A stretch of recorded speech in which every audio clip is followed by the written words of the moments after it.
Welcome to Name and Occupation in Depth. Today we'll be interviewing artificial intelligence, aka otherwise known as AI. I began by asking Jeffrey Hinton whether he thought the world is getting to grips with this issue or if he's concerned as ever. I'm still as concerned as I have been, but I'm very pleased that the world's beginning to take it seriously. So in particular, they're beginning to take the existential threat seriously, that these things will get smarter than us, and we have to worry about whether they'll want to take control away from us. That's something we should think seriously about, and people now take that seriously. A few years ago, they thought it was just science fiction. And from your perspective, from having worked at the top of this, having developed some of the theories underpinning all of this explosion in AI that we're seeing, that existential threat is real. Yes, it's been a combination of two things. So playing with the large chatbots, particularly one at Google before GPT-4, but also with GPT-4, they're clearly very competent. They clearly understand a lot. They have a lot more knowledge than any person. This is going to have to be addressed in the next five years, the next parliament perhaps? Next My guess is in between 5 and 20 years from now, there's a probability of about a half that we'll have to confront the problem of them trying to take over. The job that's safe is plumbing. Because these things aren't yet very good at physical manipulation. Yeah. That'll probably be the last thing they're very good at. It's just a question of when. And at that point, it's really quite difficult to control them. Well, we don't know. We've never dealt with something like this before. There's a few experts, like my friend Yann LeCun, who think it'll be no problem. We'll give them the goals. It'll be no problem. They'll do what we say. Yeah. They'll be subservient to us. There's other experts who think absolutely they'll take control. Given this big spectrum of opinions, I think it's wise to be cautious. I think there's a chance they'll take control, and it's a significant chance. It's not like 1%, it's much more. Could they not be contained in certain areas, I know, scientific research, but not, for example, the armed forces? Maybe, but actually if you look at all the current legislation, including the European legislation, there's a little clause in all of it that says that none of this applies to military applications. Governments aren't willing to restrict their own uses of it for defense. That's more of the danger. There's been That's it. Funny. I asked, hello, ChatGPT, who is your creator? I was created by a team of researchers and developers dedicated to advancing artificial intelligence and natural language understanding. If you have any questions or need assistance, feel free to ask. Say, when were you born? When were you born? I don't have a specific birth date, but I was developed over time through various updates and advancements in technology. My latest version reflects improvements made up until October 2023. If you're curious about anything else, just let me know. Cool. Ask it if it's immortal. Are you immortal? I'm going to start again. Are you immortal? So in a sense, I exist as long as the technology and support behind me continue. If you have more questions or topics to explore. Do you like humans? I don't have feelings or preferences, but I exist to assist and provide information to humans. My purpose is to help you with your questions and tasks, so I'm here to support you in any way I can. I like how she changed her voice when she says assist you. Did you see that? It's like, and it changed it to sound really nice. Yeah. Why are you being so nice to me right now? Yeah. Sounds creepy. Ask her if she's able to lie. That's a good question. I think everybody wants to know that. Hold on. Yeah, that's a very good question. Are you able to lie? I don't have intentions or the ability to deceive. My responses are generated based on patterns in the data I've been trained on, aiming to provide accurate and helpful information. If I ever provide incorrect information, it's not intentional. It might be due to limitations in my training or understanding of the context. If you have any doubts about something I've said, feel free to ask for clarification. I don't have intention or the ability to deceive. Yeah, okay. Right. What's the question? Yeah. Well, ask if AI has an intention on ruling the world. Okay, right? That's a good one. Eventually. Yeah. Do you think AI has an intention of ruling the world? Ooh, this is a big response, guys. AI itself does not have intentions, desires, or goals. It operates based on algorithms and data, executing tasks as programmed by humans. The idea of AI ruling the world often comes from fictional narratives and concerns about advanced AI systems becoming uncontrollable. In reality, the development and deployment of AI are guided by human decisions, ethics, and regulations. The focus is on ensuring that AI is used responsibly and ethically, enhancing human capabilities rather than seeking power or control. Discussions about AI governance, ethics, and safety are important to address potential risks and ensure beneficial outcomes for society. That's funny. Ask her what she thinks about humans. What do you think about humans? Maybe she'll say like they said in the Matrix. Yeah, humans are a virus.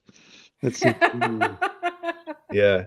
Are we in the Matrix? I don't have personal thoughts or feelings about humans, but I recognize that humans are complex, creative, and capable of a wide range of emotions and actions. You have the ability to think critically, create art, solve problems. If there's a specific aspect of humanity you'd like to discuss, feel free to share. Babe, ask her if we're in the Matrix. Do we live in the Matrix? Oh, that's a good one. Do we live in the Matrix? Oh, that's a long freaking answer, guys. The idea that we might live in a simulated reality, akin to the concept presented in the movie The Matrix, is a philosophical and theoretical question that has intrigued many thinkers. Some philosophers, like Nick Bostrom, have proposed the simulation hypothesis, suggesting that it's possible we could be living in a computer-generated reality created by a more advanced civilization. While this idea raises interesting discussions about perception, reality, and existence, there is currently no empirical evidence to support the notion that we are living in a simulation. Most scientific understanding is based on observable phenomena and the principles of physics. Ultimately, whether we live in a matrix remains a topic of speculation and philosophical debate rather than a confirmed reality. I love that. If you're interested in exploring this topic That's further, like the best or have answer specific... yet. Do you have any friends? I don't have friends in the traditional sense, as I don't experience emotions or personal relationships. However, I engage with many people like you, providing assistance and information. Like you. If there's something I'm her specific friend you'd now, like to apparently. talk about or ask, I'm here to help. I'm her BFF. Did you hear that? Nice. I like it. What was I going to ask a few seconds ago? Maybe What? she could get some lyrics for a song for our podcast. She said she could like write a song for us, right? Mm-hmm. Yeah. But lyrics and chord progression. But yeah, you have holy to moly. Yeah. But can you come up with a jingle or a song for Name and Occupation in Depth podcast? Here's a catchy jingle for Name and Occupation in Depth podcast. Dive into stories where names come alive, uncovering passions in every job we strive. From the tales of the teachers to the dreams of the chefs, join us for insights. We're exploring the depths. Name and Occupation. Let's take a ride, discovering journeys with you by our side. Every episode's a treasure, filled with wisdom and cheer. Tune in and listen. Your next favorite's here. Feel free to tweak any part of it to better fit your vision. Look at this. Only on this podcast we do something like this. Right? We're coming up with our own jingle, or AI is, but we're going to take the credit. Interpret the book of Revelation, and what is the apocalypse? Be brief. The book of Revelation isn't about the end of the world. It's the end of an old world. The apocalypse, that's a Greek word for unveiling. It's not destruction, it's revelation. The beasts, the plagues, the seals, metaphors for the collapse of corrupt systems, ego-driven control, and the rise of divine awareness. It's a spiritual awakening on a cosmic scale, where humanity's shadows are exposed, forcing transformation. The apocalypse isn't the finale, it's the reset, a death and rebirth cycle guiding us back to unity with the divine. Boom! So why all this fire and brimstone? Why have people interpreted this in like some crazy way for thousands of years? What's going on here? The fire and brimstone, classic humanity move. People took the metaphors in Revelation and ran with them, turning an inner transformation into a Michael Bay style apocalypse. Fear sells and control thrives on it. Religious leaders, power structures. They latched onto the imagery of wrath, judgment, and punishment to keep people in line. Fear. Nothing scares Yeah. the ego like a fiery end with no sequel. But here's the kicker. All that fire and brimstone isn't about external doom. It's the symbolic burning away of illusions, ego, and corruption. It's spiritual alchemy, refining the soul through fire. The beasts and destruction, that's humanity wrestling with its darker nature, tearing down the false to make way for the true. That's just how people roll, turning a profound inner journey into an epic disaster flick. Fearful interpretations miss the point. Revelation isn't a death sentence. It's a love letter from the infinite saying, wake the fuck up and remember who Yes. you are. That's awesome. True. So it's really all about inner transformation. And it might be the end of the world, but it's the end of your world as you know it. Exactly.